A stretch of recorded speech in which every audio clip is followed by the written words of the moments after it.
नमस्कार दोस्तों, एक बार फिर स्वागत है आपका हमारे YouTube चैनल में, जिसमें आज आपके लिए लेके आए हैं हमारा पर्यावरण से विज्ञान के कुछ महत्वपूर्ण प्रश्न का भाग एक, जो कि 10वीं कक्षा की विज्ञान पर आधारित प्रश्न है।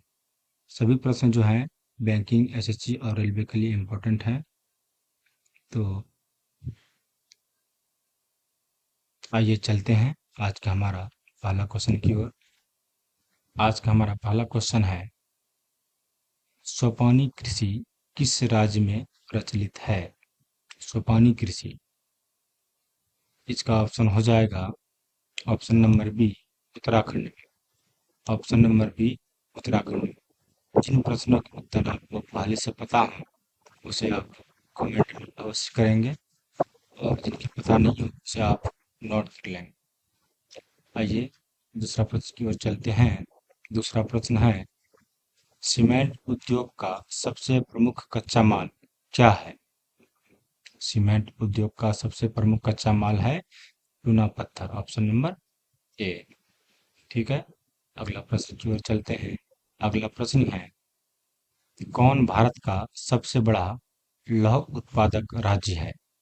भारत का सबसे बड़ा लौह उत्पादक राज्य है कर्नाटक। कौन सा है? कर्नाटक। लौह उत्पादक राज्य कर्नाटक। अगला प्रश्न की ओर चलते हैं। अगला प्रश्न है, किस खनिज को उद्योगों की जननी माना गया है? उद्योग का जननी किसे माना गया है? इसे लोहा को माना गया। ऑप्शन नंबर सी, लोहा को ही उद्योगों की जननी माना गया है। ठीक है, अगला प्रश्न की ओर चलते हैं। अगला प्रश्न हमारा, इनमें से कौन अधात्विक खनिज का उदाहरण है? अधात्विक खनिज है अब्रक। ऑप्शन नंबर सी, अब्रक है अधात्विक खनिज। अगला प्रश्न की ओर चलते हैं। अगला प्रश्न है, भारत में लगभग कितने प्रकार के खनिज पाए जाते हैं? तो भारत में लगभग 100 प्रकार के खनिज पाए जाते हैं। कितना पाए जाते हैं? 100 प्रकार के खनिज। अगले प्रश्न की ओर चलते हैं। अगला प्रश्न है हमारा, चरक का संबंध किस देश से था? चरक का संबंध भारत से था। चरक का संबंध भारत से था। अगला प्रश्न की ओर चलते हैं। अगला प्रश्न है, भारत का प्रथम तेल शोधक कारखाना कहाँ स्थित है? भारत का प्रथम तेल शोधक कारखाना डिगबोई, असम में स्थित है। अगला प्रश्न की ओर चलते हैं। अगला प्रश्न है, मैग्नीज उत्पादन में भारत का विश्व में क्या स्थान है? मैग्नीज उत्पादन में भारत का विश्व में कौन सा होगा? यह होगा तृतीय स्थान है। Option number C. अगला प्रश्न की ओर चलते हैं। अगला प्रश्न है, मरुस्थलीय मृदा का विस्तार निम्न में से कहाँ है? मरुस्थलीय मृदा का विस्तार कहाँ पे होगा? ऑप्शन से पता चल रहा है कि ये राजस्थान में होगा, क्योंकि राजस्थान में ही मरुस्थल पाया गया है भारत में। अगला प्रश्न की ओर चलते हैं। अगला प्रश्न है, इनमें किस बंदरगाह से लोहे का निर्यात किया जाता है? लोहे का निर्यात विशाखापट्टनम से किया जाता है। कहाँ से किया जाता है? विशाखापट्टनम से किया जाता है। Option number D. अगला प्रश्न की ओर चलते हैं। अगला प्रश्न है, काली मृदा का दूसरा नाम क्या है?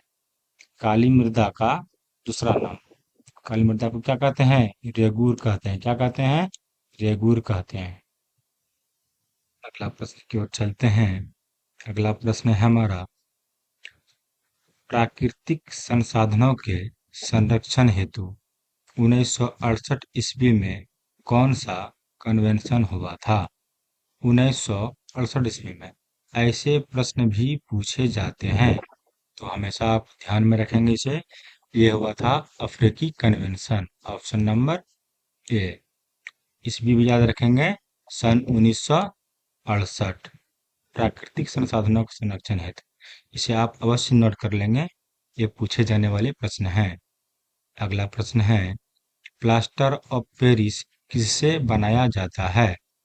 प्लास्टर ऑफ पेरिस ये जिप्सम से बनाया जाता है। किससे बनाया जाता है? जिप्सम से। Option number B. अगला प्रश्न है हमारा, निम्नलिखित में किस खनिज का सबसे बड़ा उत्पादक राज्य उड़ीसा है? उड़ीसा जो है वो मैग्नीज का सबसे बड़ा उत्पादक राज्य है। क्या है? Orissa. Option number D, manganese. अगला प्रश्न की ओर चलते हैं। अगला प्रश्न है, भारत में तांबा का कुल भंडार कितना है? भारत में तांबे का कुल भंडार है 125 करोड़ टन। क्या है? 125 crore ton. Option number B. अगला प्रश्न है, अल्युमिनियम बनाने के लिए किस खनिज की आवश्यकता पड़ती है? एल्युमिनियम बनाने के लिए बॉक्साइट का आवश्यकता पड़ता है। Option number D. अगला प्रश्न की ओर चलते हैं। अगला प्रश्न है, इनमें से कौन लौहयुक्त खनिज का उदाहरण है? लौहयुक्त खनिज का उदाहरण है, यह है मैग्नीज। मैग्नीज है लौहयुक्त खनिज का उदाहरण। Option number A. अगला प्रश्न की ओर चलते हैं। अगला प्रश्न है, मेंढक के प्रजनन को नष्ट करने वाला रसायन कौन सा है? मेंढक के प्रजनन को नष्ट करने वाला रसायन है एड्रीन। ऑप्शन नंबर सी। ध्यान में रखेंगे, मेंढक के प्रजनन को नष्ट करने वाला एड्रीन। ठीक है। अगला प्रश्न की ओर चलते हैं। अगला प्रश्न है, समुद्री क्षेत्र में राजनीतिक सीमा के कितनी क्षेत्र किमी तक संपदा निहित है? कितनी तक संपदा निहित है? यह होता है 19.2 किमी। इसे नॉटिंकल मील में भी मापा जाता है। समुद्र में जो दूरी मापा जाता है वो नॉटिकल मील में मापा जाता है। ठीक है। अगला क्वेश्चन देखते हैं।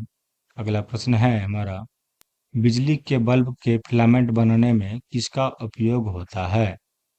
बिजली के बल्ब का फिलामेंट को बनाने में टंगस्टन का उपयोग होता है। ऑप्शन नंबर ये तो सबको पता होगा।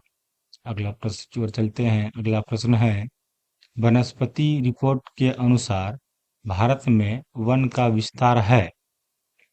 भारत में वन का विस्तार है, ये हमेशा ध्यान रखने वाला योग्य क्वेश्चन है। ठीक है।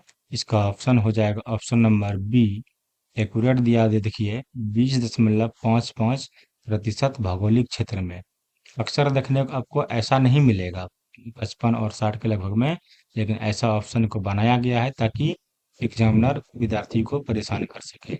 ठीक है। एक्यूरेट वैल्यू याद रखिएगा 20.55% भौगोलिक क्षेत्र में। अगला प्रश्न की ओर चलते हैं।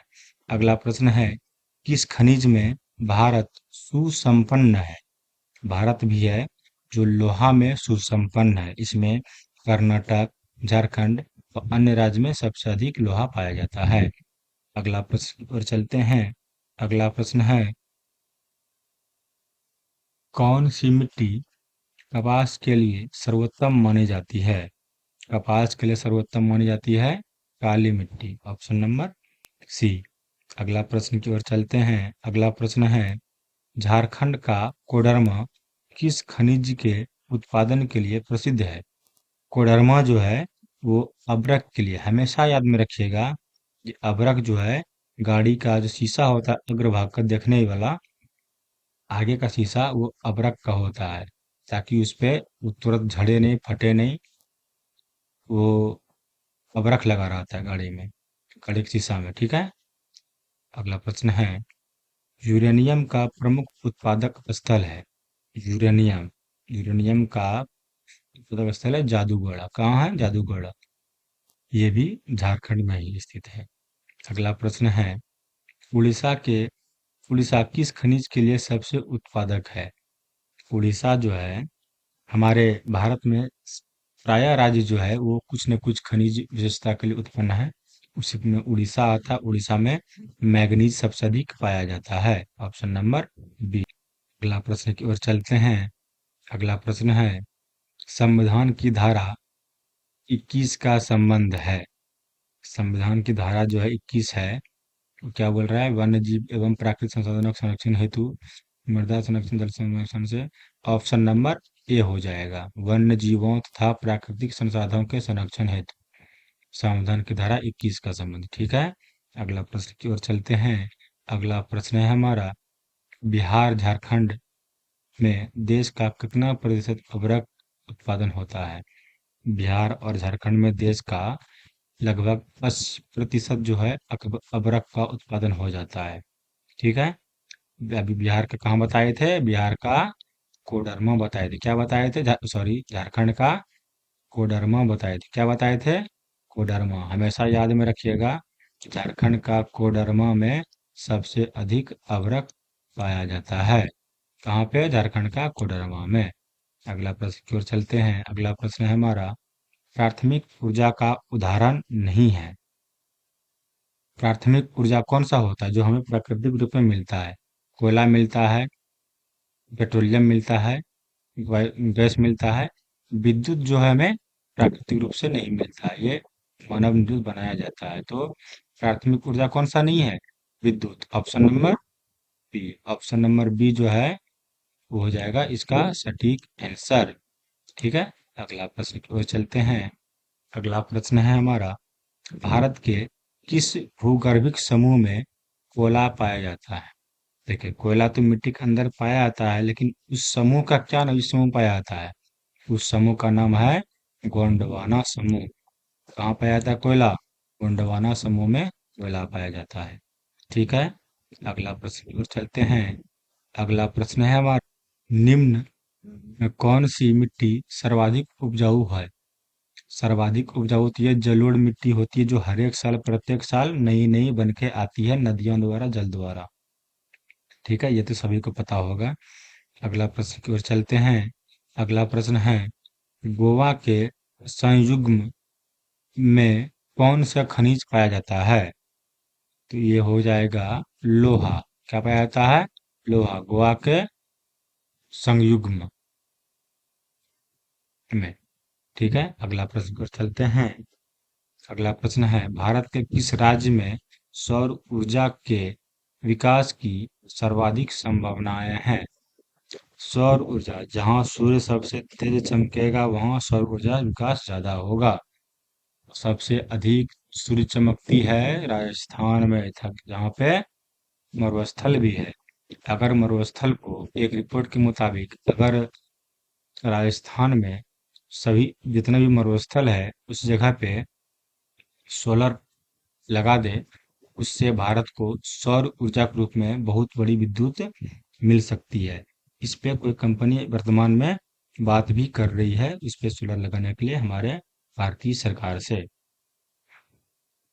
अगला क्वेश्चन देखते हैं। अगला क्वेश्चन क्या है हमारा, बादाम पहाड़ किस खनिज के लिए प्रसिद्ध है? देखिए, नाम से लग रहा है बादाम पहाड़, ये नहीं, बादाम नहीं टिक लगा देना है। बादाम पहाड़ जो है ये लौह अयस्क के लिए, उत्पादन के लिए प्रसिद्ध है। ये क्वेश्चन, ऐसे क्वेश्चन हमेशा पूछे जाते हैं, तो हमेशा आप ध्यान में रखेंगे। अगला प्रश्न की ओर चलते हैं। अगला प्रश्न हमारा, भारत के किस राज्य में वन का सबसे अधिक विस्तार है? वन का सबसे अधिक विस्तार मध्य प्रदेश में है। मध्य प्रदेश में गिर का वन भी है, जिसमें एशियाई सॉरी, बाघों की संख्या बहुत से ज्यादा है। अगला प्रश्न को चलते हैं। अगला प्रश्न है हमारा, ऊर्जा का गैर प्रारंभिक स्रोत, गैर पारंपरिक स्रोत क्या होता है? ये होता है विद्युत। Option number B. अगला प्रश्न की ओर चलते हैं। अगला प्रश्न है, इनमें कौन मैग्नीज का महत्वपूर्ण उत्पादक नहीं है? मैग्नीज का महत्वपूर्ण उत्पादक नहीं है। उड़ीसा भी है, कर्नाटक भी है, महाराष्ट्र भी है। कौन सा नहीं है? तमिलनाडु मैग्नीज का उत्पादक नहीं है। अगला प्रश्न की ओर चलते हैं। अगला प्रश्न है, वृहत क्षेत्र में जल की उपस्थिति के कारण ही पृथ्वी को कहते हैं। बहुत ज्यादा, मतलब विजन मतलब क्या होता है, बहुत ज्यादा क्षेत्र में जो जल का उपस्थिति है, इसलिए इसको नीला ग्रह कहते हैं। क्यों कहते हैं? बृहद क्षेत्र में, अधिक क्षेत्र में 3 भाग में जल है और 1 भाग में पृथ्वी है। अगला प्रश्न चलते हैं। अगला प्रश्न है हमारा, ज्वारी एवं तरंग ऊर्जा उत्पादन हेतु मात्रा में अधिक अनुकूल परिस्थितियां कहाँ पाई जाती है? देखिए, ऐसा ये थोड़ा सा अलग टाइप का क्वेश्चन है। इसका आंसर हो जाएगा ज्वारी एवं तरंग ऊर्जा उत्पादन हेतु, ये हो गया खंबात की खाड़ी, ऑप्शन नंबर बी में हो जाएगा। ठीक है, तो आज का हमारा सेशन यहीं पर समाप्त होता है। सभी कम्पिटिटिव एग्जाम के लिए हमारे चैनल जो कि डिस्को क्लासेस के नाम से है उसे सब्सक्राइब करें, लाइक करें, कमेंट करें, शेयर करें और सब्सक्राइब भी करें। अपने दोस्तों को भेजें और हमें बताएं कि ये हमारा सेशन आपको कैसा लगता है, ताकि हमारा भी मोटिव बनता रहे। धन्यवाद। जय हिंद।